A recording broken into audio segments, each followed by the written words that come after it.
Hi hello welcome to Jason media. ఆ hero పిలిచి తిడతాడనుకున్నా, కానీ ఆయన చేసిన పనికి షాక్ అయ్యా. ప్రముఖ నటుడు ఎంఎస్ నారాయణ తన కామెడీతో ప్రేక్షకులను విశేషంగా ఆకట్టుకున్నారు. ఎంఎస్ తెలుగు ఎన్నో సూపర్ హిట్ సినిమాల్లో నటించి మెప్పించారు. ఎంఎస్ నారాయణ ఆయన మరణాన్ని ఫ్యాన్స్ ఇప్పటికీ జీర్ణించుకోలేకపోతున్నారు. గతంలో ఎంఎస్ నారాయణ తన సినీ ప్రస్థానం, వ్యక్తిగత జీవితంలోని పలు కోణాలను వివరించారు. తన కుమారుడిని చిత్ర పరిశ్రమకు పరిచయం చేసే క్రమంలో దర్శకుడిగా తనే బాధ్యతలు తీసుకోవాల్సి వచ్చిందని తెలిపారు.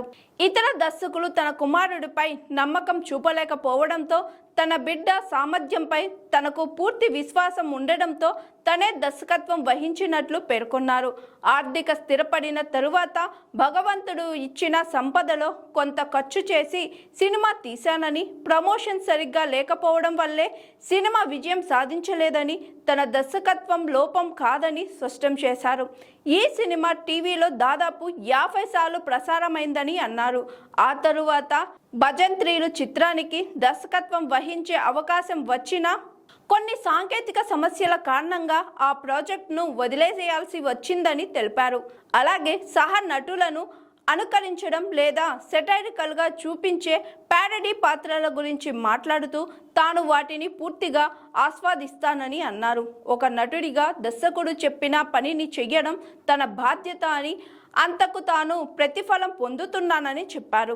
తెలుగు సినీ పరిశ్రమలో ఎవరిని అనుకరించినా వారు చాలా సహృదయాల్ని, మీరు అలా ఎలా చేశారేంటి అని అడిగేవారు లేరని ఎంఎస్ నారాయణ అభిప్రాయపడ్డారు.